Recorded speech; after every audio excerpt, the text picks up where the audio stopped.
Tengan muy buenos días, amados hermanos. Dios les bendiga en esta mañana. Les invito a que abran sus Biblias conmigo, hermanos. Vamos de nuevo a nuestro Evangelio de Mateo. Estamos en el capítulo 5.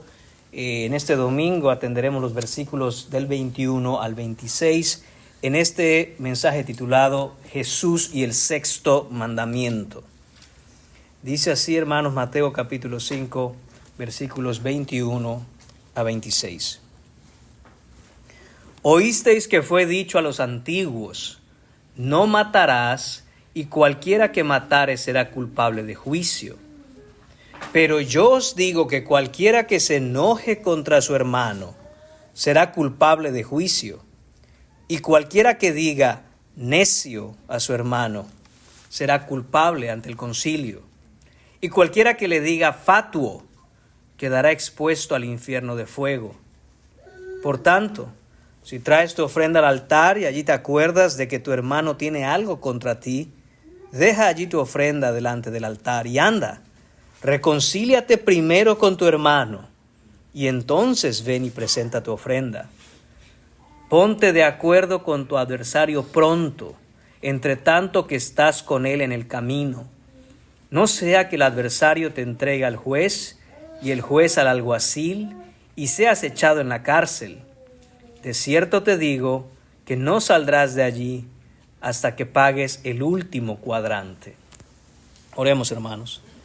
Señor y Padre, te damos las gracias una vez más, Señor, por tu infinita misericordia de que has puesto, Señor, en nosotros por tu Espíritu el hacer como el querer, Señor. Estamos aquí, Padre, pidiéndote, Señor mío, que por tu verdad, por tu palabra, nos transformes, nos cambies, Señor.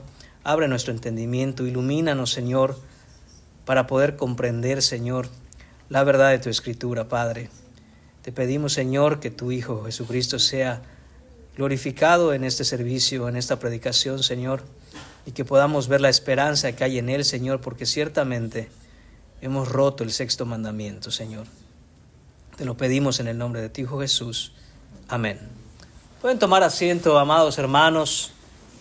Quisiera comenzar esta mañana tomando unos breves minutos para recordar dónde estamos en este Evangelio de Mateo. Estamos en el capítulo 5, hermanos, por supuesto, pero por favor recuerde que toda esta sección se conoce como el Sermón del Monte. Estas son las palabras de Jesús, el registro del sermón más largo que tenemos de Jesucristo y se extiende por los capítulos 5, 6 y acaba, hermanos míos, hasta el capítulo 7.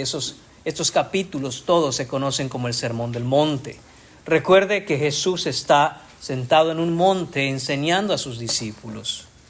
Este es el Rey de Gloria. Recuerde que todo el Evangelio de Mateo tiene el propósito de presentarnos a Jesús como el verdadero y legítimo Rey del universo. Ese Rey que fue prometido y ha llegado a instaurar su reino en la tierra. Por lo tanto, hermanos míos, Jesús con autoridad divina empieza a hablar desde el Sermón del Monte a aquellos que conforman parte de su reino. Ha empezado primero, hermanos, y hemos pasado ya por ahí, en la parte de las bienaventuranzas, a describir las características de las personas que están en su reino. ¿Cómo son estas personas? Más que describir qué hacen, más que describir cómo viven, describe Jesús cómo son. Después de que terminamos las bienaventuranzas, hermanos, empezamos a hablar de la función de esos ciudadanos del reino de Dios en este mundo, la sal de la tierra y la luz del mundo. Justo después de eso, Jesús entiende que es posible que aquellos que escuchan su enseñanza puedan pensar entonces que Él ha venido a traer nuevos mandamientos, una nueva ley, que ha venido a desechar lo antiguo para traer algo nuevo. Y sin embargo, hermanos, aprendíamos el domingo pasado que no es así. Jesús en el versículo 17 dice: no penséis que he venido a abrogar la ley y los profetas. No he venido a abrogarla, sino para cumplirla. Jesús dice: no es que aquello que se ha hablado a los antiguos estaba mal o ahora es obsoleto. Al contrario, todo lo que se ha hablado a los antiguos antes nunca se ha cumplido y he venido para cumplirlo. Ahora, hermanos, a partir de este versículo 21 y hasta el final del capítulo 7 en todo el Sermón del Monte, Jesús estará dando las leyes por las cuales viven aquellos que están en su reino. Atención de nuevo, ahora sí Jesús nos va a decir cuáles son las leyes del reino que Él ha venido a traer.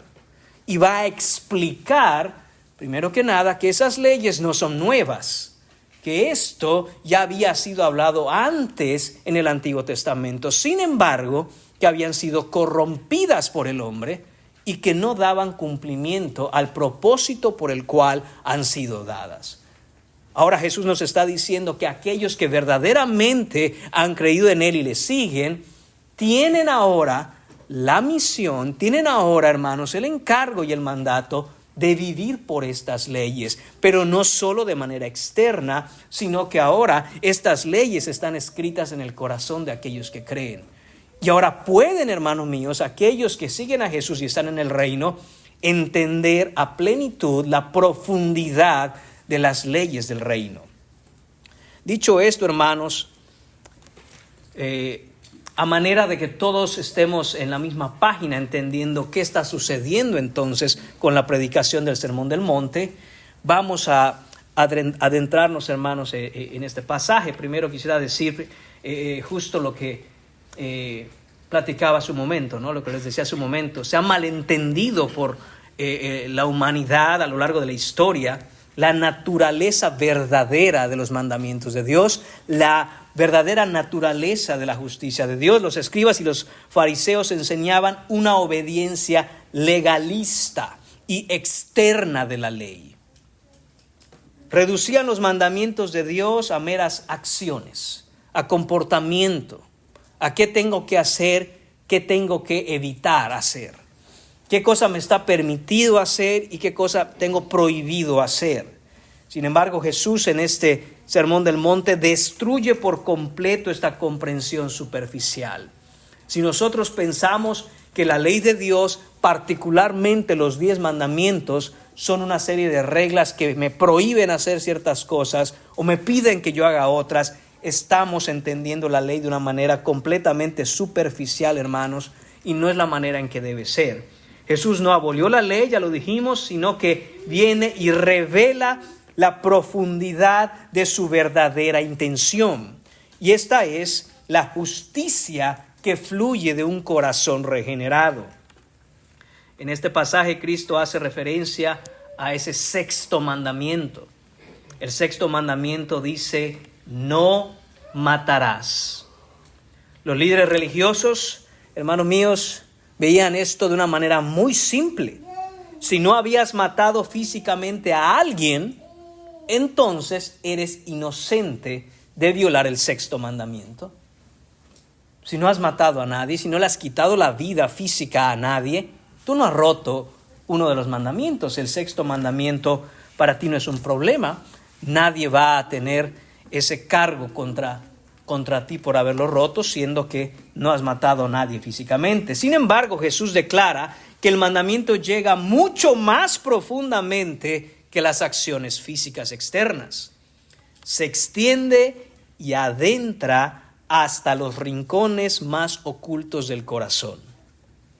La ira, el enojo, el desprecio, el rencor y la amargura son pecados mayores. Son graves pecados delante del Señor, porque son las semillas mismas del asesinato. Son actitudes y motivaciones propias de un corazón asesino. Y Dios juzgará todo eso al mismo nivel que el asesinato físico. Esta porción de la Escritura, hermanos, nos enfrenta a una realidad muy incómoda. Tal vez no seamos asesinos según los estándares del mundo.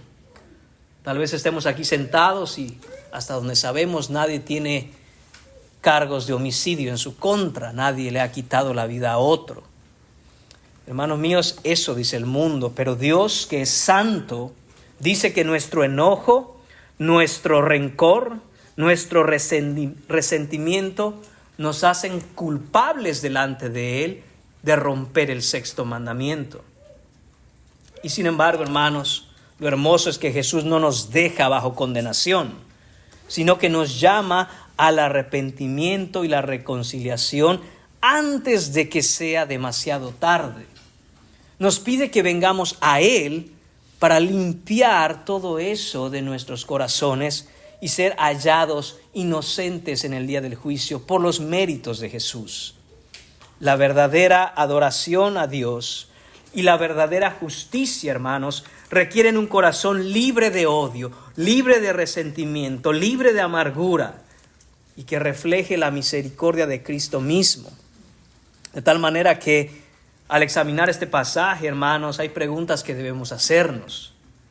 ¿Hemos comprendido verdaderamente el peso de pecado sobre nosotros a causa de nuestros momentos de ira, de odio, de enojo, de rencor y de amargura?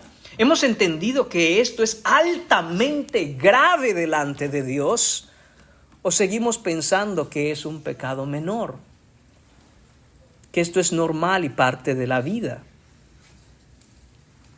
Hemos aceptado, hermanos, la urgencia de la reconciliación primeramente con Dios y en segundo lugar, en esa paz que un corazón reconciliado tiene para con Dios, extenderla a los demás. Las palabras de Jesús, hermanos, nos dejan,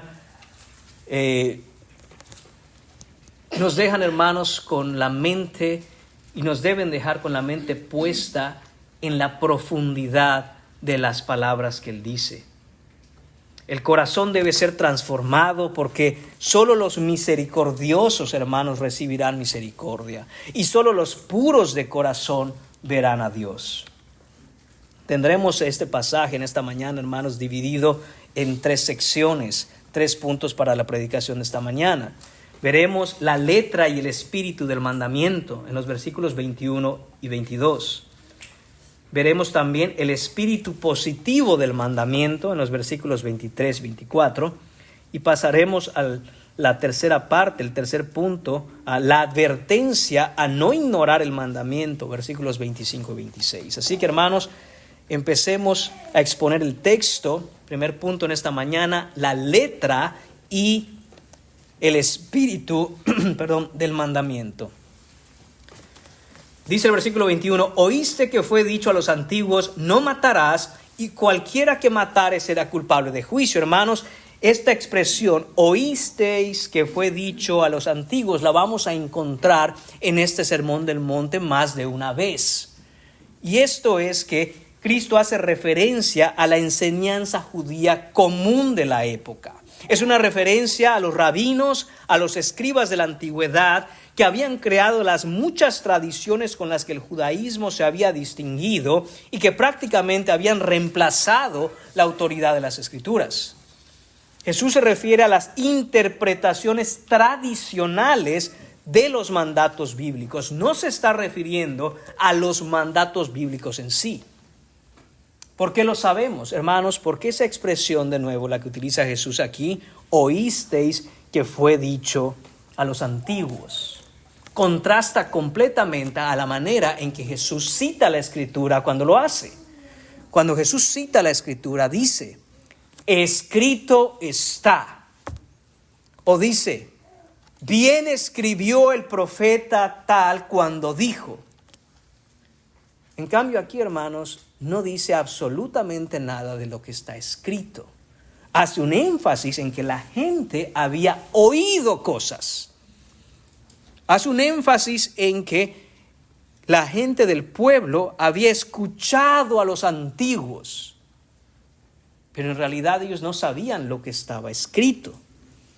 Ellos se basaban únicamente y exclusivamente en lo que estos rabinos, en lo que estos fariseos, en lo que los maestros de la ley y los escribas decían. Pero nadie iba realmente a la palabra de Dios a ver si eso es lo que estaba escrito. Hermanos, y esto es una advertencia para todos nosotros hoy en día. No podemos, hermanos, basarnos simple y sencillamente en que hemos escuchado algo y pensar que porque lo hemos escuchado, eso debe ser verdad. ¿Cuántos hermanos no quizá hemos escuchado que al que madruga Dios lo ayuda? Eso no se encuentra en ningún lugar de la Biblia, eso es un invento. Tal vez usted ha escuchado que Dios dice, ayúdate, que yo te ayudaré. Hermano, eso no está en la Biblia, eso es un invento. Ustedes quizá han escuchado a los antiguos decir, pero dice Jesús, pero esa no es la verdad. Esa no es la verdad. Tenemos que ir a la fuente directa de la Escritura para saber qué dice el Señor. Y esto es lo que está haciendo Jesús aquí. Jesús no está contrastando su enseñanza con la enseñanza de la Escritura en el Antiguo Testamento, sino que está contrastando su enseñanza con la tradición rabínica que se escuchaba. Los fariseos, hermanos, limitaban el mandamiento simple y sencillamente a acciones externas. ¿Qué es lo que decían los fariseos de la época? Hermanos, decían ellos, no matarás y cualquiera que matare será culpable de juicio. Sin embargo, Éxodo capítulo 20, versículo 13 dice, no matarás. Hay un agregado que hacían los fariseos, una nota a ese mandamiento, y esa nota era, y cualquiera que matare será culpable de juicio. Pero eso no dice el mandamiento solo dice, no matarás. Esta idea que habían agregado los fariseos como una nota a ese mandamiento, lo habían tomado de otras secciones de la ley de Moisés, y ellos habían interpretado que eso era suficiente para dar entendimiento al mandamiento. Sin embargo, de nuevo, lo que están haciendo aquí realmente los fariseos es minimizar el mandamiento. No estaban extendiendo el mandamiento, no estaban profundizando en el mandamiento, sino que lo limitaban superficialmente a una cosa. Mientras no mates a nadie, tú estás bien con Dios. Por eso es que en el versículo 22 viene la corrección autoritaria de Cristo. Y dice, pero yo os digo, esto, hermanos míos, es el Rey de Gloria, con toda autoridad, aquel que estaba sentado en el trono eterno de gracia en el cielo y que descendió y encarnó. Y ahora dice, pero yo os digo. No son los fariseos, no son los rabinos, no son los maestros de la ley. Hermanos míos, es la palabra del Rey soberano la que cuenta. Del mismo modo, hermanos, no es lo que diga un pastor, no es lo que diga algún hermano porque es muy inteligente, no es lo que diga un sacerdote o un arzobispo o un papa.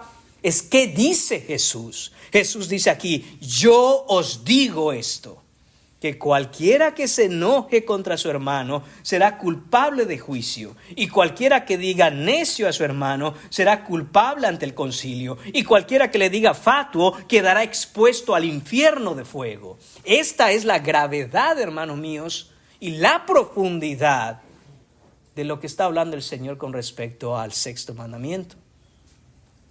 Jesús habla de nuevo, siendo Él el Rey divino, el legislador celestial.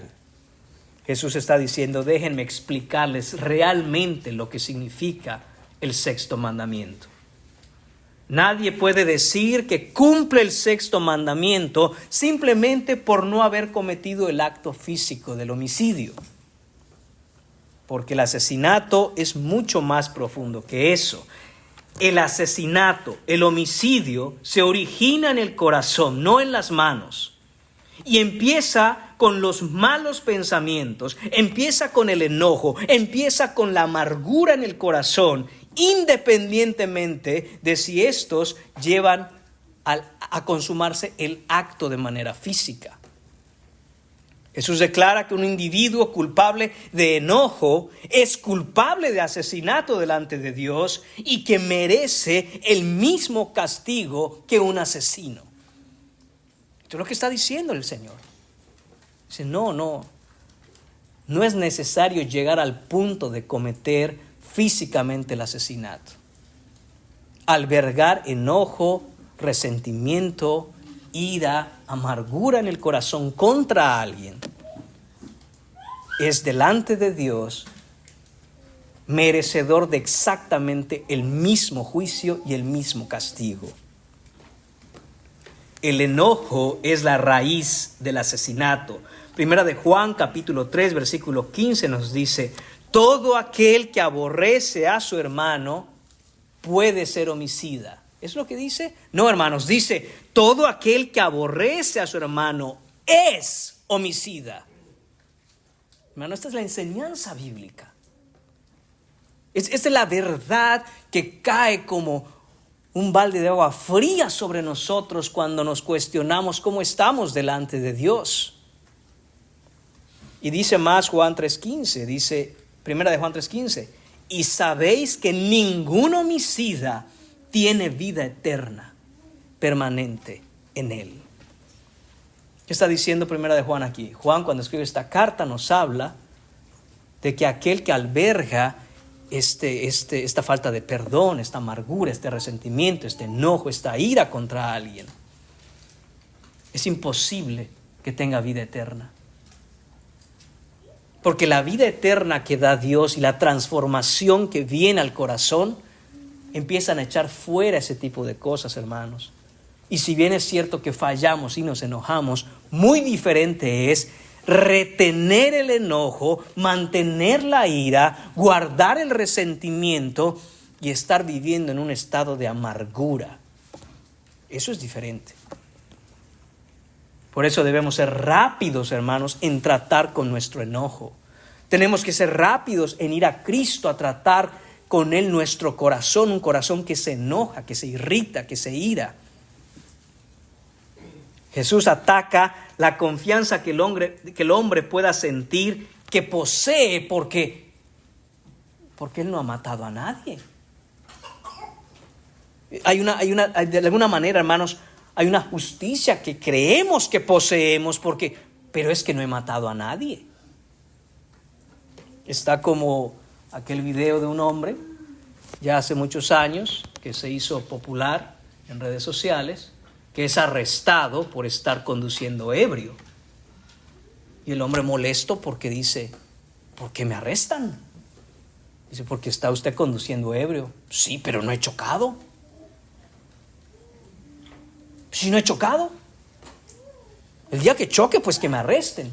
Pero mientras yo no choque, me siento en justicia, me siento en el derecho de manejar ebrio. Hermanos, es exactamente lo mismo. Cuando usted mira ese video, usted se echa a reír porque dice: este hombre está tan borracho que ya no piensa. ¿Cómo en su mente puede concebir el hecho de que se sienta con el derecho de conducir ebrio mientras no choque? Para todos, hermanos míos, eso pudiera significar que este hombre ha perdido la cabeza. Hermanos, es exactamente lo mismo decir: bueno, me he enojado, estoy resentido, estoy amargado, pero no he matado a nadie. Es lo mismo. Y si perdiste la cabeza, ¿cómo crees que eso está bien? ¿Cómo crees que tienes derecho a poder vivir de esa manera delante de Dios y pensar que Dios va a decir: está bien, hijo, está bien, hija, mientras no mates a nadie, tranquila, tranquilo? No es así, hermanos. Nadie es inocente de asesinato en realidad, porque el primer paso en el asesinato es el enojo. El enojo es el que está detrás del asesinato. Enojo que casi nadie cree, hermanos, que es pecado. Si usted le pregunta a la gente si enojarse es pecado, mucha gente va a decir: pues no. Estar enojado no es ningún pecado. Y queremos aclarar una cosa, hermanos. La ira en sí misma no produce pecado. Sabemos, hermanos míos, que Dios no peca, no hay pecado en Él. Y sin embargo, Dios es un Dios de ira. Sabemos, hermanos míos, que Dios se airó muchas veces contra los fariseos cuando sacó a la gente del templo. Pero su ira estaba justificada primeramente porque Él es santo y segundo porque esa ira contra el pecado de los hombres, no contra el hombre. No podemos entender, hermanos, la complejidad del aparato, por decirlo de alguna manera, sentimental de Jesucristo, siendo verdadero Dios, siendo verdadero hombre encarnado.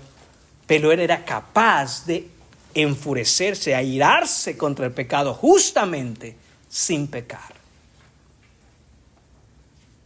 Hay una ira, hay un enojo que es santo cuando nuestro corazón se irrita y se enoja contra el pecado. De hecho, hay ciertas cosas que la Biblia nos señala y nos indica en las que debiéramos enojarnos.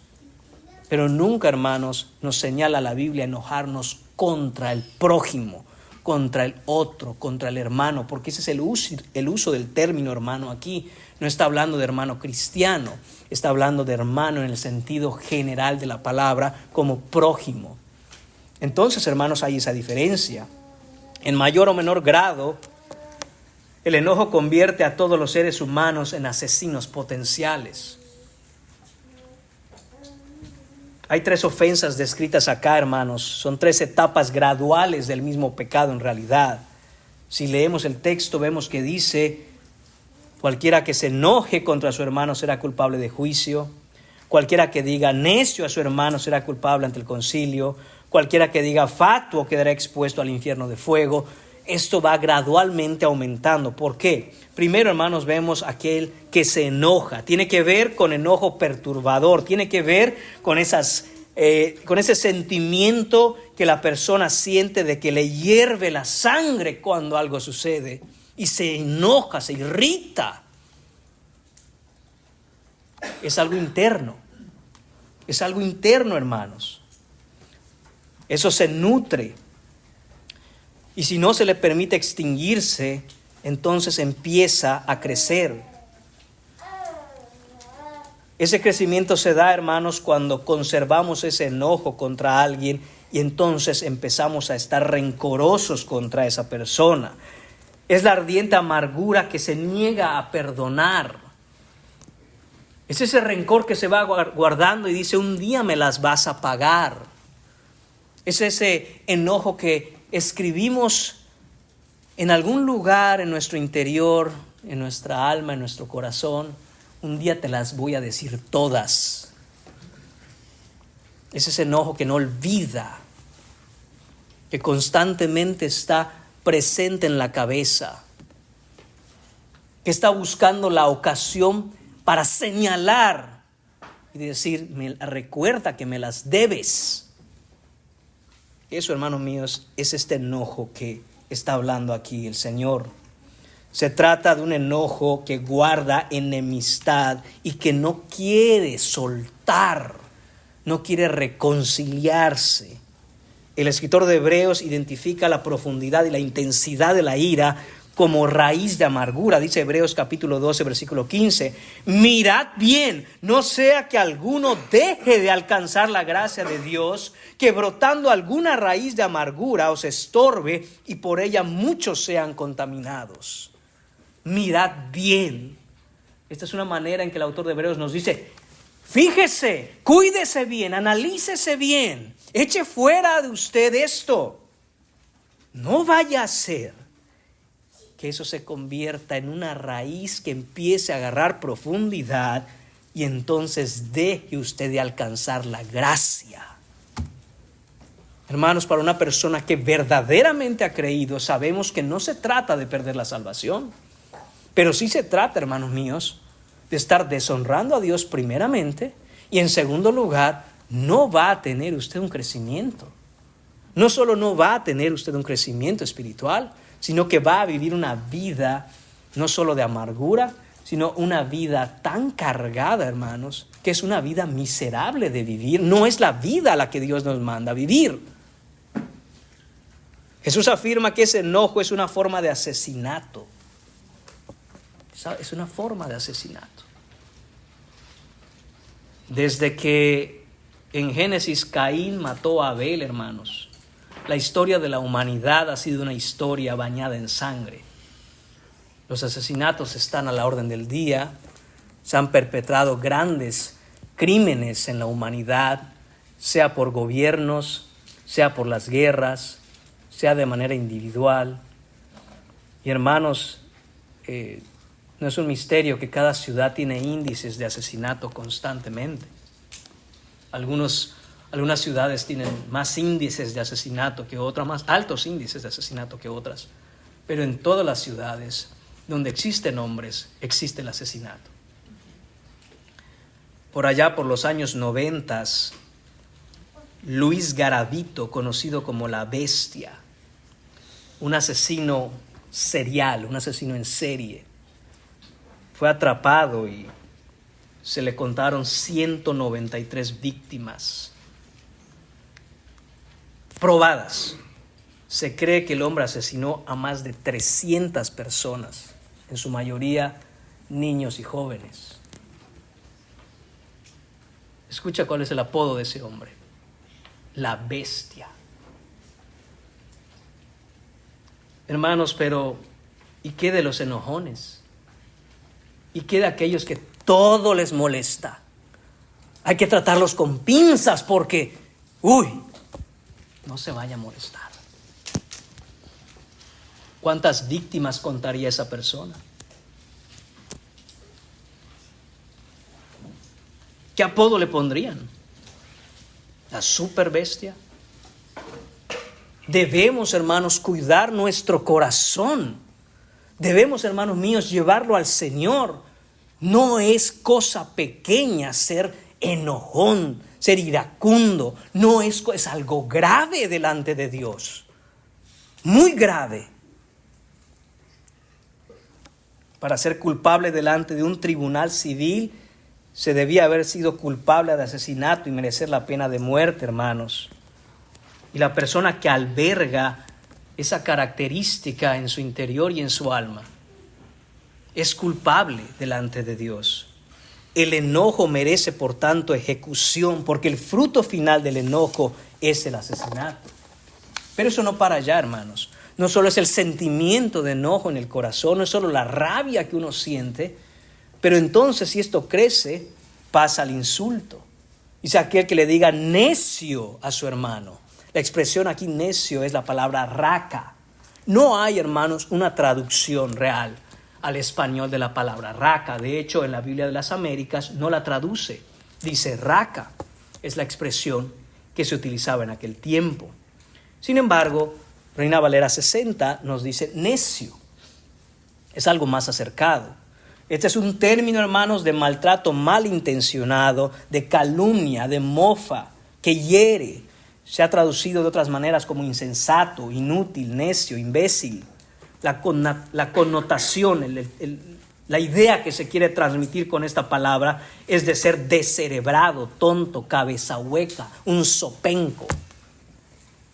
Esto se dirige a la mente, al intelecto de la otra persona.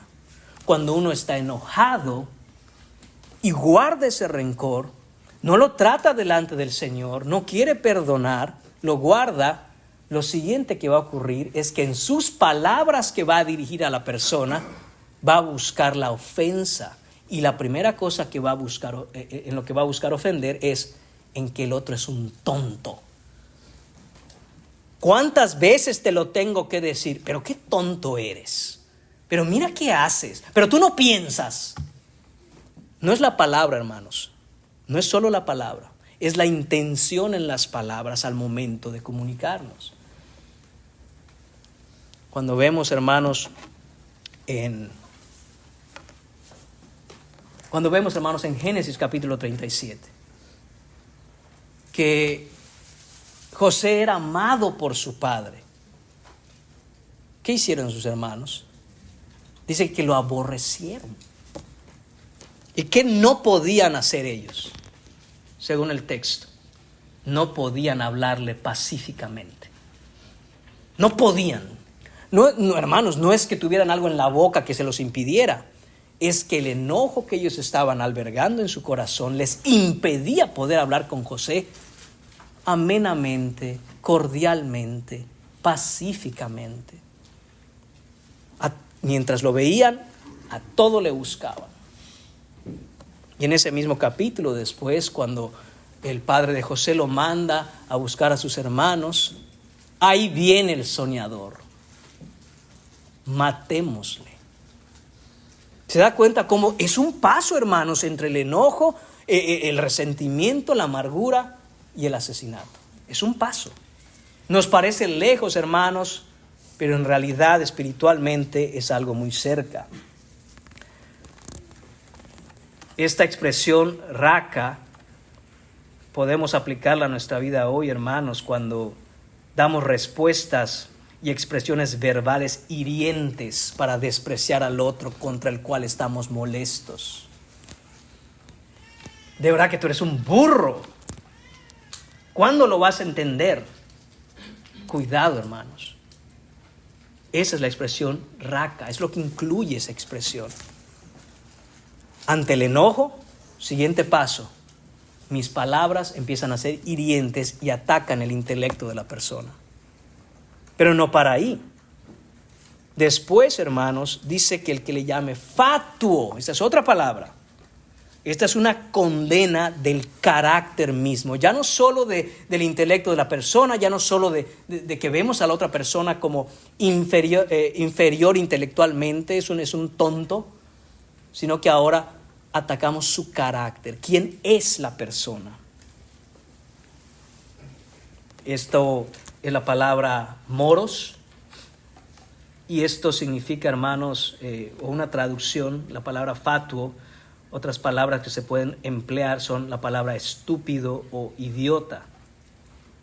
Es el término del cual obtenemos también la palabra majadero. Es un majadero. A menudo se usaba en la literatura griega, hermanos, para un individuo obstinado, terco, impío y desgraciado. Llamar a alguien fatuo era acusarlo de ser tanto estúpido como desgraciado, entendiendo desgraciado como que está carente de la gracia de Dios. Es un impío, es una bestia.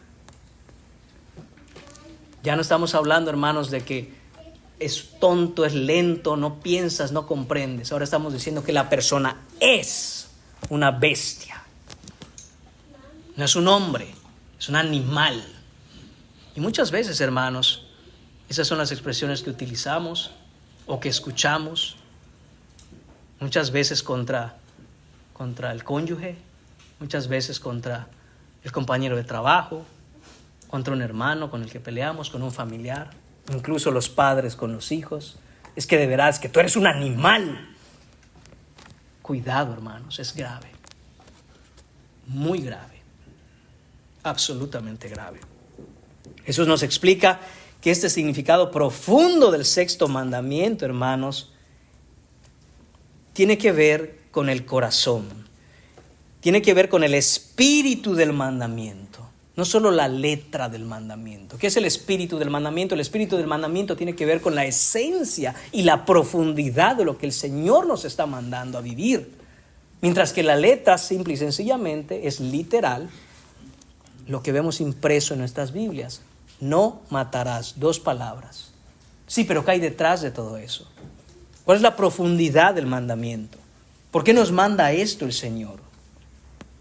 Dios juzga, hermanos míos, el corazón y no solo las acciones. Cuando nosotros hablamos así, cuando nosotros nos sentimos así, cuando nos enojamos así, Dios no está viendo las acciones únicamente, está viendo el corazón. Dice Jeremías capítulo 17, versículo 10, yo Jehová escudriño la mente y pruebo el corazón para dar a cada uno según su camino, según el fruto de sus obras. Vea la progresión que nos da el Señor aquí. Mente, corazón, camino, es decir, acciones, manera de vivir, fruto de las obras. Es una progresión. Aquello que pensamos, aquello que no, muchas veces dejamos en nuestra cabeza y no dejamos ir, aquel enojo, aquella ofensa, baja al corazón, se fermenta, crece. Entonces empezamos a vivir de una manera que es desagradable a Dios y termina esto en obras, en malas obras. Debemos entender la ley por lo que es, hermanos. La ley es espiritual, según nos dice Pablo en Romanos capítulo 7, 14. De tal manera que la ley no regula simplemente el comportamiento o las acciones externas, sino también los pensamientos y las actitudes del corazón. El asesinato es, por tanto, la manifestación más despreciable de un corazón carnal. Es decir, ¿por qué dijo entonces el Señor no matarás únicamente? Hermanos, primero que nada, cuando leemos toda la ley mosaica, el Señor expuso qué significa no matarás. No se quedó solo en Éxodo capítulo 20, versículo 13. Cuando uno lee toda la ley, en muchos otros pasajes de la Escritura, el Señor expuso y explicó qué significaba eso. Los fariseos habían echado eso de fuera y se quedaban únicamente, es que aquí dice no matarás y yo no mataba a nadie. Reducían el alcance de la ley. Y el Señor nos dice en esta mañana, no es así. Lo que está diciendo el Señor con Éxodo 20:13, el sexto mandamiento, no matarás, nos da el límite, nos da, hermanos míos, lo más exagerado a que puede llegar. Y nos dice, esto es el límite. Una vez que usted pasa esto, no hay vuelta atrás. Pero no es donde comienza, sino que nos da, hermanos míos, como muestra un botón de decir, este es el límite. Este es el límite. Pero no llegue ahí. Tiene que usted mirar mucho antes de llegar ahí. El mandamiento, hermanos, es claro, prohíbe el homicidio ilícito. Sin embargo, el Antiguo Testamento mismo, como dije, nos da indicaciones de que esta prohibición se extiende a muchas otras cosas y no solo al acto externo. Por ejemplo, Levítico capítulo 19, versículos 17, 18, prohíbe odiar a un hermano en el corazón y ordena amar al prójimo. Mire, versículo 17 dice, no aborrecerás a tu hermano en tu corazón. ¿Se da cuenta? Esta es la ley mosaica, esto es el Antiguo Testamento. Y esto los fariseos lo desechaban por completo. Dice, no aborrecerás a tu hermano en tu corazón, razonarás con tu prójimo para que no participéis del pecado. El versículo 18 dice, no te vengarás ni guardarás rencor a los hijos de tu pueblo, sino amarás a tu prójimo como a ti mismo. Yo, Jehová. El Señor ya había hablado de qué significaba este mandamiento. Y de nuevo, los antiguos decían, no, mira, mientras tú no mates, tú estás bien. Y el día que mates, bueno, ese día tendrás que dar cuentas ante el concilio. Deuteronomio capítulo 19, versículos, puede leer del 4 al 3, hermanos, pero les voy a citar solo el 4 y el 11. De nuevo, esta es la ley mosaica. Aquí el Señor distingue entre homicidio intencional e involuntario, indicando que el homicidio involucra el corazón, no solo el acto. Mire qué dice el versículo 4. Este es el caso del homicida que huirá allí. El Señor había dado ciudades de refugio. Y decía, el homicida, en su misericordia, el Señor daba ciudades de refugio. ¿Para qué tipo de homicidas daba el Señor esa misericordia? Aquellos que no tenían la intención de matar. Dice, este es el caso del homicida que huirá allí y vivirá. Aquel que hiriere a su prójimo sin intención y sin haber tenido enemistad con él anteriormente. Es decir, está usted en el trabajo, ocurre un accidente y desgraciadamente en el accidente que usted ocasiona mata a alguien. Dice el Señor, no es lo mismo. No es lo mismo que tener enemistad y enojo contra alguien, ir y matarlo, que accidentalmente, tristemente, tener que pasar por el dolor de haberle quitado la vida a alguien. Dice, ese hombre no tuvo la intención, por lo tanto, que se vaya a una ciudad de refugio para que el vengador no lo vaya a agarrar y le quite la vida. Y el versículo 11 dice, pero si hubiere alguno que aborreciera a su prójimo y lo acechare y se levantare contra él y lo hiriere de muerte y muriere, y si huyere a alguna de estas ciudades, versículo 12, entonces los ancianos de su ciudad enviarán y lo sacarán de allí y lo entregarán en mano del vengador de la sangre para que muera. Dice, eso es completamente distinto. Ese hombre no puede correr y pedir misericordia y guardarse en una ciudad de refugio. ¿Por qué? Porque tuvo toda la intención de asesinar. ¿Cuál era su castigo? Pena de muerte. Es lo que nos dice Génesis capítulo 9, versículo 6. El que derramare sangre de hombre, por el hombre su sangre será derramada. ¿Y por qué, hermanos? ¿Por qué es tan grave todo esto? ¿Por qué, hermanos míos, enojarse contra el otro, hermanos, de hablarle hirientemente, ofenderlo, calificarlo de ser una bestia, matarlo. ¿Por qué es tan grave? Hermanos, aquí Génesis nos lo dice. Dice, porque a imagen de Dios es hecho el hombre. Porque a imagen de Dios es hecho el hombre. Todo hombre, sea cristiano o no, lleva el indeleble sello de Dios. Y no tenemos derecho, hermanos míos, a nosotros a rebajar, a subestimar, a herir aquello que está hecho a imagen del Señor. No tenemos ese derecho. Violamos el 6º mandamiento cuando lo hacemos. El único que tiene ese derecho es Dios.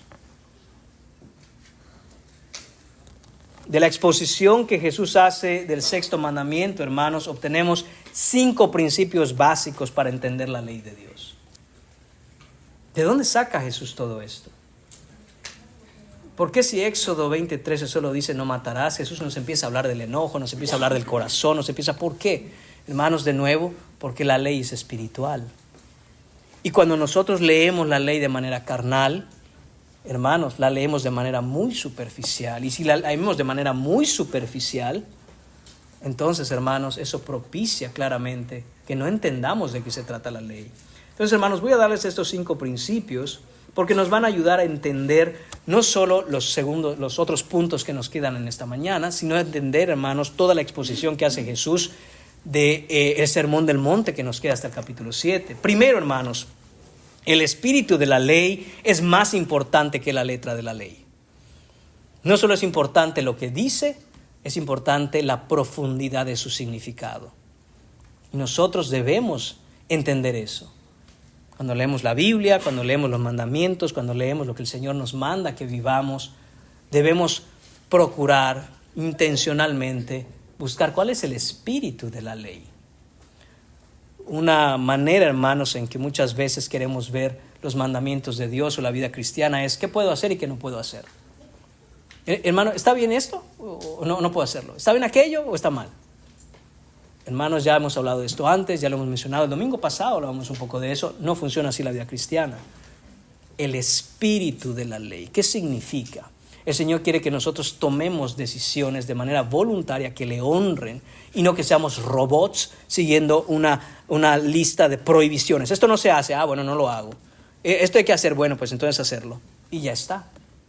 En la vida, hermanos, que es muy compleja, tenemos que depender de Dios y de su Espíritu para entender qué nos manda y en cada circunstancia tomar una decisión que le honre. No es tan fácil, hermanos, como decir esto no se hace, esto sí se hace. ¿En qué circunstancias sí? ¿Cuándo no? ¿En qué medida? ¿Cómo voy a honrar a Dios en esto? Etcétera, etcétera. Entonces, hermanos, es el primer principio. Recuerde, la ley no fue dada como una serie mecánica de reglas por medio de las cuales el hombre en sus propias fuerzas se va a poder salvar. Fue dada, y mucha atención aquí, esto es clave, como una guía para el tipo de carácter que Dios requiere. Así debemos entender los mandamientos y la ley de Dios.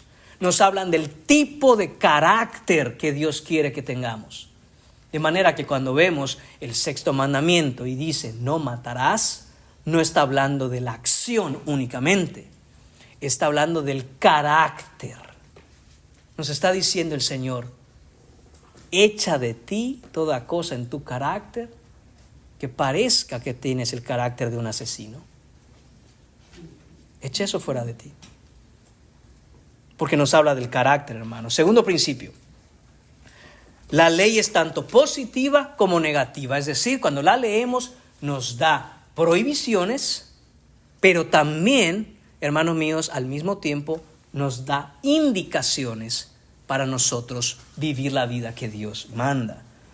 De tal manera que si bien es cierto que dice el mandamiento no matarás, ese mismo mandamiento también nos debe de dejar claro e instruir en que debemos preservar la vida.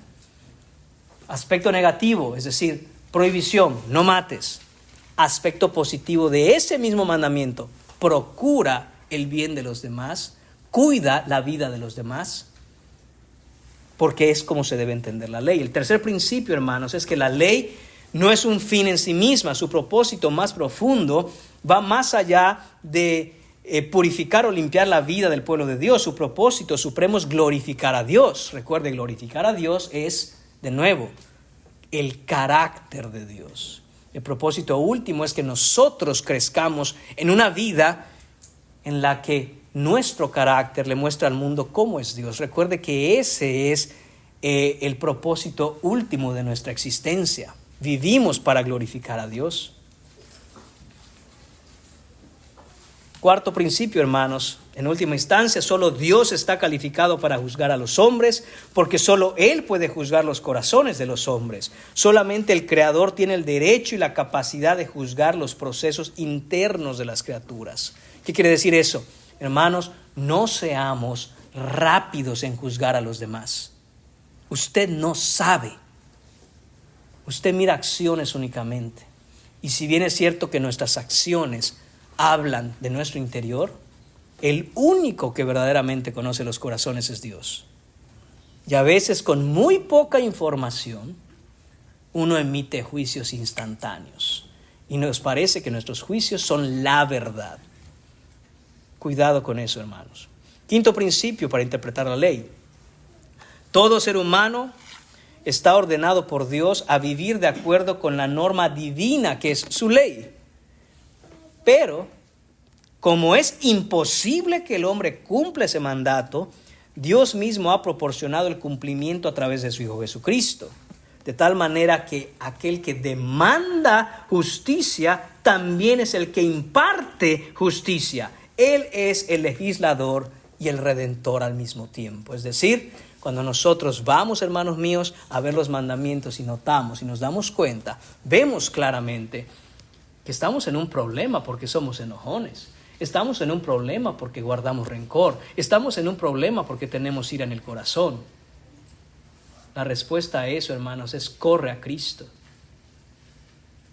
Corre a Cristo. Para eso fue dada la ley, para traernos a Cristo.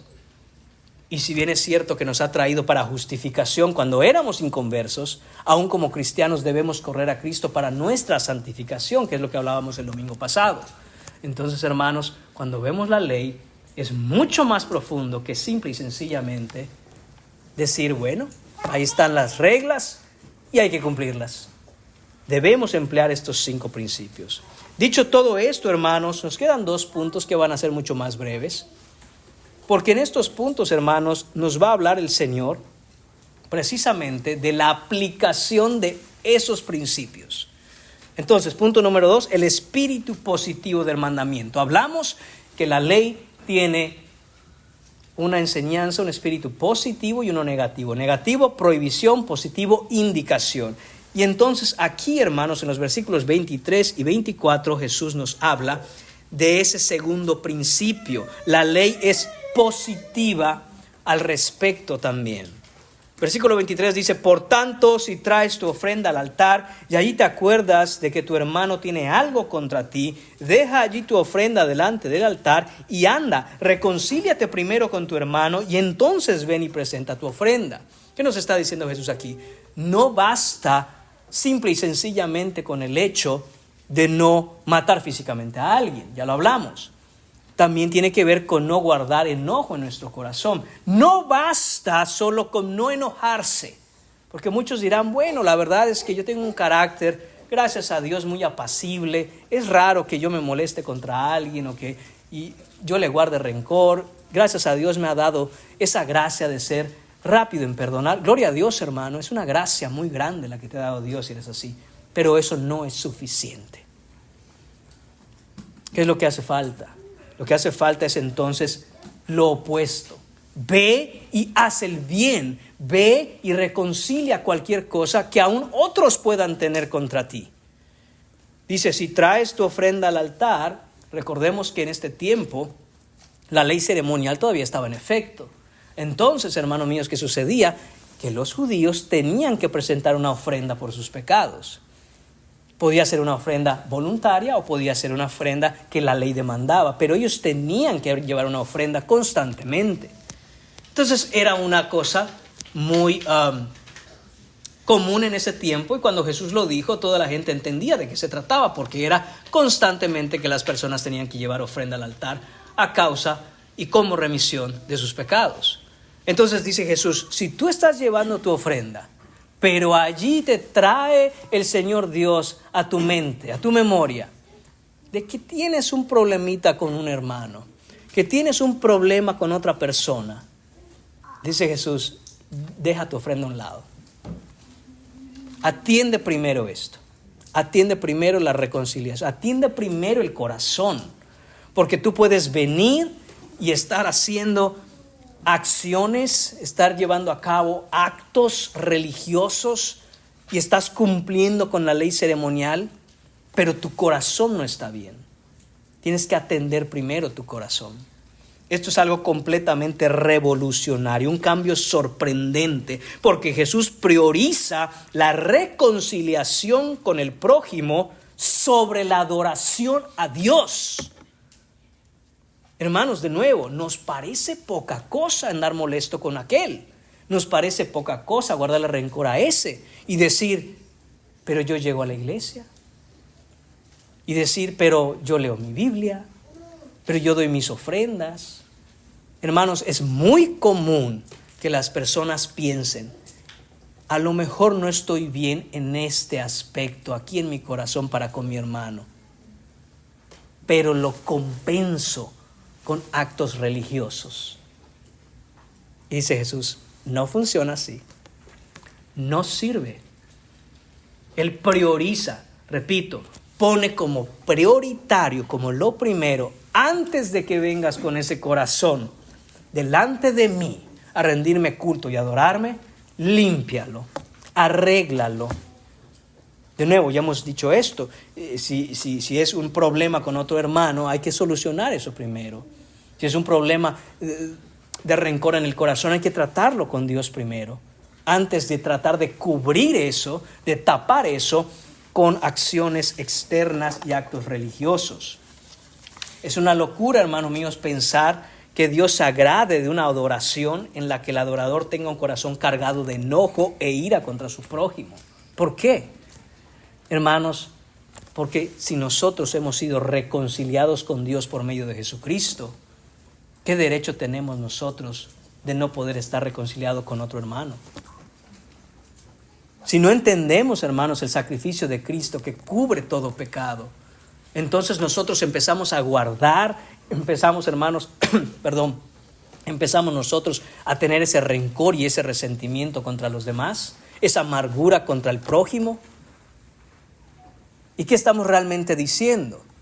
Lo que estamos realmente diciendo, hermanos, es que no confiamos, no creemos, no valoramos el sacrificio de Cristo en la cruz. Es decirle a Jesucristo, ¿sabes qué? Jesús, pagaste por mis pecados. ¿Sabes por qué? Porque mis pecados eran pequeños, pero los de Él contra mí, tu sangre no los paga. Ese me los paga Él. Hermanos, es una locura pensar eso. Es una locura. Es ponerse, hermanos, como un animal de estos pájaros que inflan el pecho y decir, ¿saben por qué Cristo me perdonó? Porque mis pecados eran chicos. No como los de aquel. No como los de aquel que me ha cometido. Oh, esos sí son grandes. Y no lo voy a perdonar. No lo voy a perdonar. Eso no se lo puedo perdonar. ¿Por qué? Porque no creemos, hermanos, en el fondo en el sacrificio de Cristo que cubre todo pecado. Porque no creemos en el valor de su vida, porque no creemos en el derramamiento de su sangre santa, porque no creemos que fue suficiente. Y de nuevo, nos exaltamos y nos vanagloriamos pensando, los míos sí los pagó porque no eran tan grandes. Hermanos, es una gran blasfemia y una ofensa ante Dios. Por eso dice Dios, no vengas con ese corazón a decirme que me amas, a decirme que me adoras, a decirme que soy tu todo, que dependes de mí. Porque en tu corazón eso no es así. Ve y perdona. Ve y arregla tu situación. Líbrate de todo resentimiento. Mire que dice Mateo capítulo 6, versículo 12. Perdónanos nuestras deudas como también nosotros perdonamos a nuestros deudores. Y note que dice Juan Calvino: la máscara de la santidad fingida no impedirá el castigo por el juicio de la perversidad interior escondida en el corazón. Hermanos, pero ¿qué frase es esa? La voy a repetir. La máscara de la santidad fingida. Ser un religioso, en pocas palabras. La máscara de la santidad fingida no impedirá el castigo por el juicio de la perversidad interior escondida en el corazón. Una cosa no compensa a la otra. Hay que atender ambas. Por lo tanto, hermanos, dice el Señor, es urgente que arregles esto. La reconciliación debe preceder la adoración a Dios. La reconciliación horizontal, es decir, entre los hombres, debe reflejar la reconciliación vertical, es decir, para con Dios. Si uno está bien con Dios, hermanos, es entonces más fácil. Somos más prontos a estar bien con nuestros semejantes. Segunda de Corintios capítulo 5, versículo 18 dice: todo esto proviene de Dios, quien nos reconcilió consigo mismo por Cristo y nos dio el ministerio de la reconciliación. Hermanos, ¿por qué no tomamos esto de manera personal? ¿Por qué no decimos, ¿sabe cuál es mi ministerio? El que la Biblia dice que es mi ministerio, el ministerio de la reconciliación. Ese es mi ministerio. Que cuando estoy en problema con alguien, tengo un ministerio. Inmediatamente ir a reconciliar. Si veo quizá que puedo ayudar a reconciliar a dos hermanos, que sea mi ministerio. El ministerio reconciliador que nos ha mandado Cristo. ¿Por qué? Porque como nos dice en este versículo de 2 Corintios 5, 18, porque esto proviene de Dios, quien nos reconcilió a nosotros primeramente. Vemos también, hermanos, esto en Efesios capítulo 4. En Efesios capítulo 4, dice el versículo 26, airaos, pero no pequéis. Ahí está. Hay una justa ira contra el pecado, pero hay una ira que es pecaminosa, y es la ira contra el prójimo. Airaos, pero no pequéis, no se ponga el sol sobre vuestro enojo, ni deis lugar al diablo. Note la progresión de la ley. Aquí es otro mandamiento, pero note la misma progresión. El que hurtaba, no hurte más, sino trabaje haciendo con sus manos lo que es bueno, para que tenga que compartir con el que padece necesidad. Pablo entendió la ley. No es solo no robar. Dice, si usted robaba, ya no robe. ¿Es suficiente esto? No. Ahora trabaje. Ya trabajo. Pues ahora comparta con el otro. Ese es el entendimiento correcto de la ley. Dice, ninguna palabra, aquí está, dice el versículo 29, ninguna palabra corrompida salga de vuestra boca, sino la que sea buena para la necesaria edificación, a fin de dar gracia a los oyentes. No contristéis al Espíritu Santo de Dios, con el cual fuisteis sellados para el día de la redención. Quítese de vosotros toda amargura, enojo, ira, gritería y maledicencia y toda malicia. Antes, sed benignos unos con otros, misericordiosos, perdonándoos unos a otros, como Dios también os perdonó a vosotros en Cristo. Ahí está, hermanos, el espíritu positivo de la ley y el espíritu negativo. La prohibición, quítese todo eso de vosotros. La indicación, sean benignos, sean amables, perdónense, ámense. Ahora, hermanos, pasamos al punto número 3. La advertencia a no ignorar el mandamiento. Esto está en los versículos 25 y 26. Dice el Señor, ponte de acuerdo con tu adversario pronto, entre tanto que estás con él en el camino, no sea que el adversario te entregue al juez y el juez al alguacil y seas echado en la cárcel. Hermanos míos, en estos versículos Jesús está utilizando una parábola. Lo que está diciendo aquí el Señor no solo nos ha explicado el mandamiento, ha dado aplicación al mandamiento y ahora nos está dando una ilustración del mandamiento. Y en esta analogía o esta parábola vemos que hay un adversario. Vemos, hermanos míos, que una persona está en enemistad con otra. Y Jesús dice, ponte de acuerdo pronto con tu adversario, entre tanto que estás con Él en el camino. Esa expresión, entre tanto que estás con Él en el camino, hace referencia a nuestra vida cristiana, nuestra vida. No podemos vivir la vida, hermanos, teniendo enemigos, estar en enemistad con los demás. Y el Señor nos llama y nos dice, mientras estás vivo, rápido, echa de ti todo eso y rompe toda enemistad, perdona, extiende perdón, extiende gracia. No tomes las ofensas de los demás de tal forma que las cargues durante toda la vía del camino. Échate fuera eso.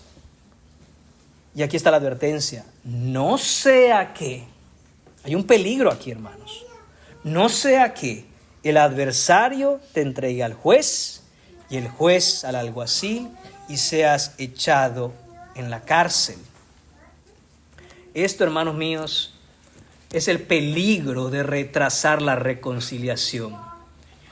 Esto, hermanos, es la manera en que Jesús nos muestra y nos enseña que el juicio está por llegar para aquellos que viven su vida de una manera en que albergan una amargura por años, que los corroe por dentro, un resentimiento que no pueden soltar, una falta de perdón por lo que alguien hizo contra usted. Hermanos, y no estoy diciendo muchas veces que la gente no ha pecado contra nosotros y lo ha hecho de una manera cruel. Lo que Jesús dice, deje que Él se encargue de eso. Dele su corazón para que el Señor lo sane y deje esa deuda en manos de Dios. No crea usted que los pecados que se han cometido en su contra, porque usted los perdone, van a quedar al aire. Ninguna iniquidad y ningún pecado, hermanos míos, quedará al aire. Toda iniquidad y todo pecado serán enjuiciados y serán pagados. O los paga la persona que los cometió, o los paga Cristo en la cruz. Pero ninguno se queda sin su justo pago. Entonces no se preocupe. Entonces no albergue eso. No vaya a ser que el día del juicio llegue y usted murió amargado, resentido, enojado, iracundo. ¿Por qué? Porque dice, es posible que te echen en la cárcel. Esa cárcel a la que hace referencia el Señor, hermanos, es el infierno, la condenación eterna. De cierto te digo que no saldrás de allí hasta que pagues el último cuadrante.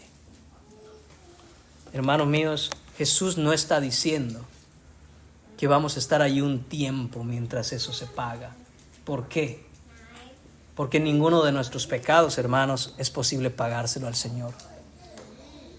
Y quiero aclarar esto, la enseñanza romana, el catolicismo romano enseña que este versículo apunta al purgatorio, que van a haber unas almas en el purgatorio y cuando paguen el último cuadrante saldrán de ahí. No ese es el punto de Jesús. Eso es torcer el texto. Lo que está diciendo Jesús es, no vas a poder pagar nunca. Ese es el punto. Esa es la advertencia y ese es el peligro.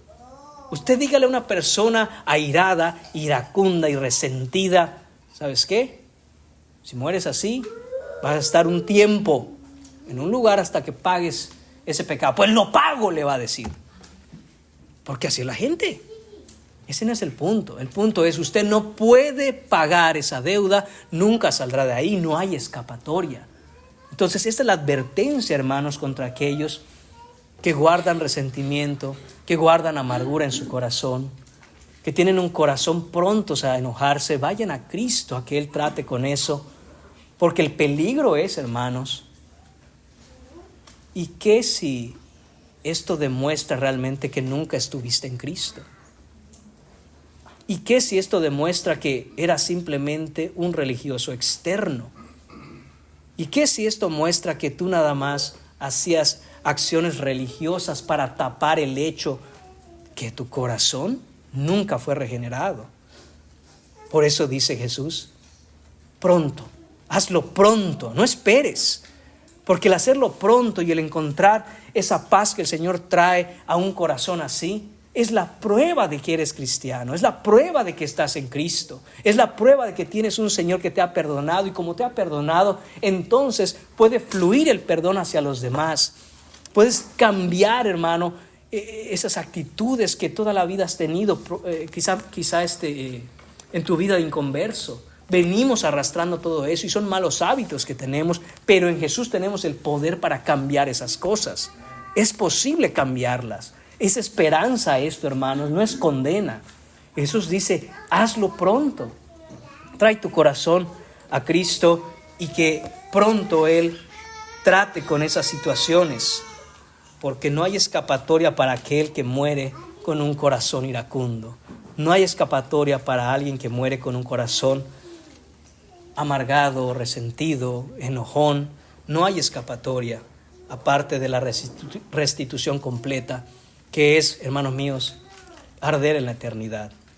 A manera de conclusión, hermanos, entonces, primero, el Evangelio no solo transforma las acciones. La ley de Dios no se trata solo del comportamiento, sino que tiene que ver con la voluntad, con las actitudes, con los motivos y con los afectos del corazón. El corazón es el que está en juego cuando vemos los mandamientos. Segundo, Cristo cumplió la ley. Cristo cumplió el sexto mandamiento, nunca se enojó de manera pecaminosa, nunca insultó a nadie, nunca condenó injustamente a nadie y siempre, hermanos míos, fue paciente con la gente, extendió su misericordia, extendió su mano a los necesitados y trajo la salvación que necesitamos. Tercero, la cruz, hermanos, es donde se encuentran la justicia y la misericordia de Dios. Y esa es la única esperanza verdadera para un corazón iracundo. No hay otra solución, hermanos. No hay terapia psicológica que te ayude. No hay consejo psicológico que te pueda cambiar ese corazón. Solo la cruz de Cristo puede cambiarlo. Solo venir a los pies de Jesús a rogarle y pedirle que Él transforme, sane, limpie un corazón con estas características. Y cuarto, hermanos, el llamado al arrepentimiento. Reconcíliate con aquel de tus hermanos que tienes algún problema. Reconcíliate. En tanto dependa de ti, hermano, que estés bien con los demás. Tú no puedes hacer nada para que la otra persona te quiera perdonar. Tú no puedes hacer nada para que la otra persona no esté en enemistad contigo. Pero tú ten un corazón listo y dispuesto e intenta la reconciliación. Di, hermano, hermana, perdóname. He guardado esto contra ti y no debe ser. Quiero que me perdones. No se trata, hermanos, de ajustar cuentas y a ver quién me las paga. Se trata de dejar soltar todo eso en manos de Jesús y decir, perdóname, hermano, porque esto lo he guardado en mi corazón y no está bien. Perdóname, pon el nombre de la persona, porque nunca olvido aquello que me hiciste y eso no está bien. ¿Por qué lo sigo guardando? Perdóname, he hecho mal. Y no es ir a acusar al otro de decir, pero es que tú también como me hiciste. Entonces, hermanos, si es con esa actitud y ese corazón, siga orando. Es decir, verdaderamente, perdóname, porque yo he hecho mal en guardar esto en mi corazón. Yo he hecho mal. Hermanos, de nuevo, solo el Evangelio puede traer esta gracia y esta fuerza de perdonar aún lo imperdonable. Solo Cristo puede hacerlo. Por eso es que debemos correr a Él pronto, para que Él nos dé la gracia y transforme nuestros corazones de una manera que podamos vivir como al Señor le agrada, no solo en la iglesia, no solo entre hermanos, sino con todos nuestros prójimos, nuestros familiares y las personas que conocemos. Oremos, hermanos míos. Señor y Padre, te damos gracias por tu verdad, por tu palabra. Te damos gracias, Señor, por tu bendito evangelio. Te damos gracias porque nuestro Rey viene a hablarnos, Señor, la verdad de tu ley. Viene a hablarnos, Señor, de la profundidad y la intensidad, Señor, con que tú tomas tu bendita palabra, Señor. Transfórmanos por ella, Señor. Ayúdanos a no tener, Señor, un carácter asesino. Ayúdanos a no tener, Señor, un corazón que albergue sentimientos propios de un asesino. Señor, y perdónanos por todas las veces que te hemos faltado. Perdónanos por todas las veces que en vez de correr prontos a ti, Señor, para tratar el enojo de nuestro corazón, Señor, lo hemos guardado, Señor, como una bomba atómica que queremos echar en contra del otro, Señor, para destruirlo. Señor, perdónanos, Señor, cuando nuestras palabras han sido hirientes, han sido palabras, Señor, de desprecio. Señor, perdónanos porque necesitamos de ti, Señor. Ten misericordia de nuestra congregación. Ten misericordia de cada uno de nosotros, Padre, para la gloria de tu Hijo Jesús te lo pedimos. Amén.